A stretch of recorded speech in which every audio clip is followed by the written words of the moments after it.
पहिला विषय तिथे लिहिलेला आहे की आदिवासी बजेट कायदा अभियान. आता हे नेमकं काय आहे हे अगोदर समजून घ्या. नाईक सरांनी उल्लेख केला की शिर्डीला एका ट्रेनिंगच्या संदर्भाने काही बाहेरच्या देशातले लोक आले होते त्या बैठकीला आणि तिथे या अभियानाची सुरुवात होती. तर आपला सगळ्यांचा जो मूलभूत प्रश्न आहे, जो तुमचा आणि माझा सगळ्यांचा आहे, आपल्याला सगळ्यांना कुठून तरी सांगितलं जातं की बाबा राजूरला तुमचं आदिवासींचं एक ऑफिस आहे आणि ह्या ऑफिसला जर गेले तर तुमच्यासाठी खूप योजना आहेत, तुम्ही सरकारचे जावई आहात, इतक्या मोठ्या मोठ्या योजना तुमच्यासाठी आहेत. आणि मग आपण काय करतो, आपल्यासारखे 8-10 जण जमा करतो, एखादा त्यातल्या त्यात हुशार माणूस बरोबर घेतो, जी गाडी पकडतो, डायरेक्ट आपण राजूरला जातो. एकदम डोंगराच्या त्या कोपऱ्यात गेल्यानंतर तिथं एक छोटंसं ऑफिस आपल्याला दिसतं. आपली जशी परिस्थिती आहे त्याच्यापेक्षा बेकार हालत त्या ऑफिसची आहे. त्या ऑफिसकडे पाहिल्यावर आपल्याला लक्षात येतं. आणि आतमध्ये आपण गेलो की तिथले जे अधिकारी असतात ते आपल्याला सांगतात, हा तुमच्यासाठी या योजना आहेत, त्या योजना आहेत, त्या योजना आहेत. ज्यावेळी आपण म्हणतो की आम्हाला ही योजना पाहिजे, त्यावेळी तो समोरचा अधिकारी म्हणतो सध्या ही योजना संपलेली आहे. म्हणजे तुम्ही जर सप्टेंबर मध्ये गेले तर ते तुम्हाला सांगतात तुम्हाला मार्च नंतर यावं लागेल. आणि तुम्ही मार्च मध्ये गेले की ते म्हणतात की आता जुनं बजेट संपलेलं आहे, तुम्हाला जुलै ऑगस्ट मध्ये यावं लागेल. हा एक भाग झाला. दुसरं आणखी एक ऑफिस आहे आपल्या आदिवासींसाठी, संपूर्ण महाराष्ट्राचं आहे, शबरी वित्त विकास महामंडळ. शबरी वित्त विकास महामंडळाच्या ऑफिस कुठं आहे? जुन्नरला. किती जण गेलेले जुन्नरला? तालुक्याची मीटिंग आहे, एक पण हातवर नाही. हा इकडे हे आहेत, महेश भाऊ आहेत. तर एक माणूस गेलेला आहे. तिथं गेलं की ते म्हणतात तुम्हाला 4 व्हीलर मिळेल, तुम्हाला किराणा दुकानासाठी कर्ज मिळेल, तुम्हाला गंजो पार्टीसाठी 5 लाख मिळतील, 7 लाख मिळतील. आपण खूप आनंदी होतो. मग ते आपल्याला फॉर्म देतात आणि फॉर्मच्या शेवटच्या पानावरती एकदम 25 पुरावे असतात, 25 कागदपत्राची लिस्ट असते आणि त्यातले फक्त आपल्याकडे 2 असतात, आधार कार्ड आणि रेशन कार्ड. काहींकडे ते पण नसतात. आणि ही 25 कागदपत्राची लिस्ट जी आहे ती आपण संपूर्ण जन्मामध्ये पूर्ण करू शकत नाही, अशी ती लिस्ट असते. म्हणजे माझ्या मते जे जुन्नर कार्यालयापर्यंत जातात ते सगळे सुशिक्षित असतात, म्हणजे बऱ्यापैकी शिकलेले असे कार्यकर्ते तिथं जातात. इतर तर आपलं राजूरला जाऊनच परत येतात. तरी योजना ज्यांना मिळते ते लोक जर आपण शोधले तर ते कोणत्या तरी मोठ्या धनदांडग्याचे किंवा मोठ्या एखाद्या राजकीय नेत्याच्या जवळचे एखादा दुसरा जो असतो त्याला ही योजना आपल्याला मिळालेली पाहायला मिळते. सामाजिक चळवळीतल्या एकाही कार्यकर्त्याला आपल्याला ही योजना मिळालेली दिसत नाही. नगर जिल्ह्यामध्ये बबनराव पाचपुते आदिवासी विकास मंत्री असताना नगर दक्षिणच्या जवळजवळ 100-150 आदिवासी भिल्ल आणि पारधी लोकांच्या नावावरती 4 चाकी घेतल्या गेल्या याच जुन्नरच्या ऑफिसमधून. परंतु त्या खऱ्या आदिवासींना मिळाल्याच नाही, त्या त्यांच्या कार्यकर्त्यांना मिळालेल्या होत्या. तर ही शोकांतिका आहे. म्हणजे आपल्याला लक्षात येतंय की आमच्यासाठी, म्हणजे तुम्हाला तुमच्या माहितीसाठी सांगतो की आदिवासी विकास विभागाचं जर महाराष्ट्र राज्याचं बजेट जर बघितलं तर 1,500 कोटीचं, 1,500 कोटीचं, 2,000 कोटीचं, 2,500 कोटीचं एका वर्षाचं बजेट तयार होतं. तसं आपल्याला आपल्या महाराष्ट्रातल्या लोकसंख्येनुसार महाराष्ट्राला 8,000 ते 10,000 कोटी रुपये यायला पाहिजे. येतात 1,500 कोटी. पण आलेल्या 1,500 कोटीमध्ये पहिल्यांदा आपला जर पैसा कोण खात असेल तर ह्या विभागामध्ये जेवढे कर्मचारी आहेत, जेवढे अधिकारी आहेत, त्या अधिकाऱ्यांच्या पगारावरती मोठ्या प्रमाणात खर्च होतो. शासनाचा निर्णय असा असतो की ज्या विभागाला बजेट आलेलं आहे त्या विभागात जेवढे कर्मचारी आहेत त्या सगळ्यांचे पगार हे त्या बजेटमधूनच होतील.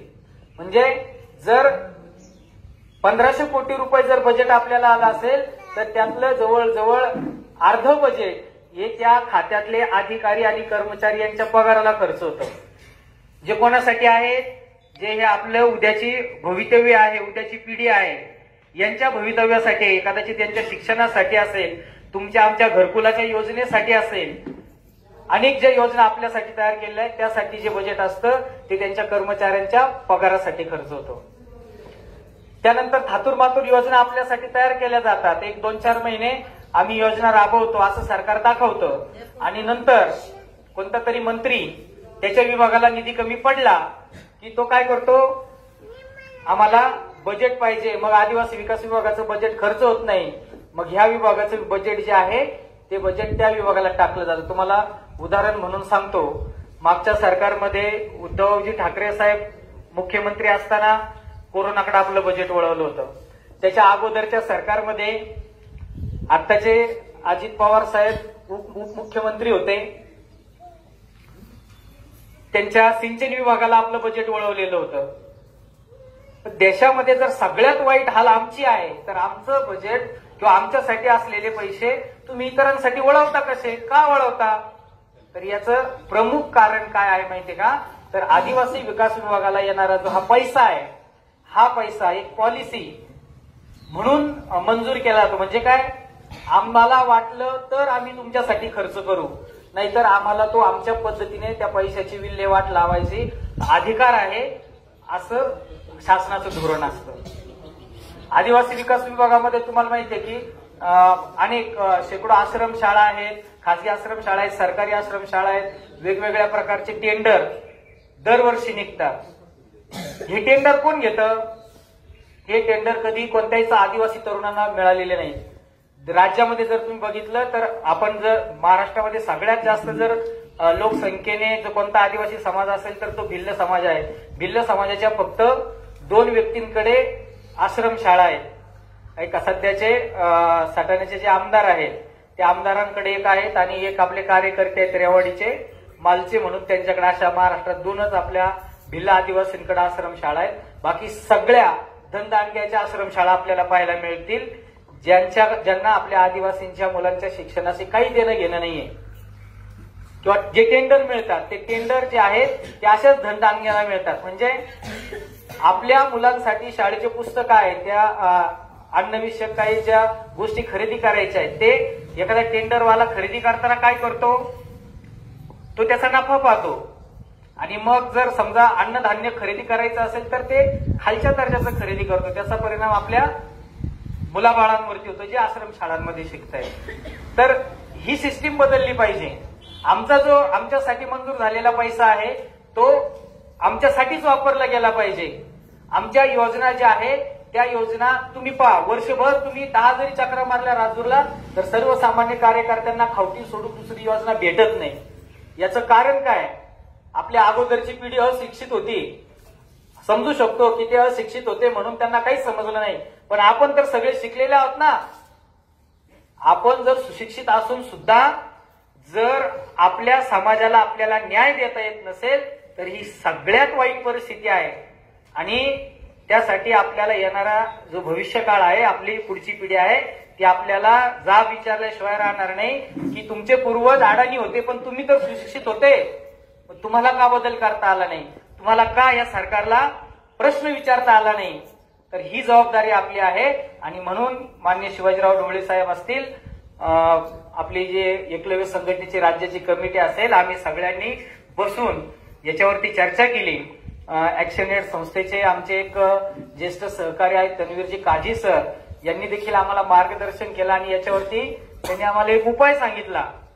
आपल्या शेजारी तमिळनाडू राज्य आहे, तेलंगणा राज्य आहे, या राज्यामध्ये SC/ST बजेट ऍक्ट आहे.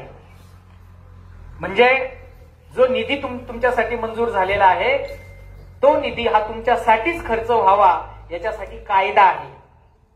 आणि आपल्याकडे महाराष्ट्रामध्ये पॉलिसी आहे. पॉलिसीचा अर्थ असा आहे की तिथं त्यांना बंधन नाही. 1500 कोटी आम्ही मंजूर केले होते आणि तेवढे तुमच्यावर खर्च करायचे हे आमच्यावर बंधन नाही. ते खर्च करत नाहीत, योजना तयार करून आहे असं ठेवतात आणि वर्ष संपायला आलं की तुमचा निधी लॅप्स केला जातो, म्हणजे नष्ट केला जातो. तो निधी तिथं थांबवला जातो. पुढच्या वर्षामध्ये नवीन बजेटचं फक्त याचा अर्थ असा आहे की फक्त कागदी घोडे नाचवले जातात. आणि म्हणून आपला जो प्रश्न आहे ना आपल्या मनामध्ये की इतके 1000 कोटी रुपये येतात आणि ते जातात कुठं, तर त्याचं उत्तर हे आहे की आपल्या राज्यामध्ये आदिवासी बजेट जे येतं त्याच्याविषयीचा कायदा नाही. आणि आपल्याला इथून पुढची जी लढाई लढायची आहे ती आदिवासी बजेटचा कायदा महाराष्ट्र शासनाने करावा याच्यासाठी.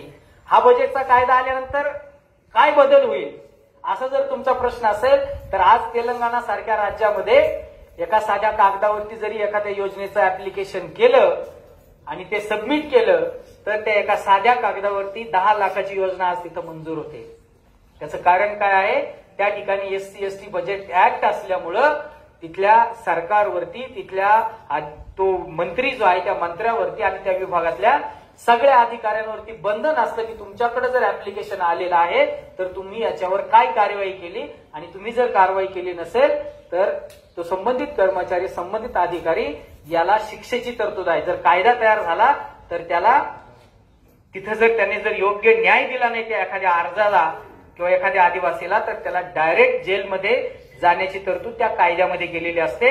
असा आदिवासी बजेट कायद्याचा एक मसुदा ज्याला आपण ड्राफ्ट म्हणतो हा ड्राफ्ट सुद्धा आम्ही तयार केलेला आहे.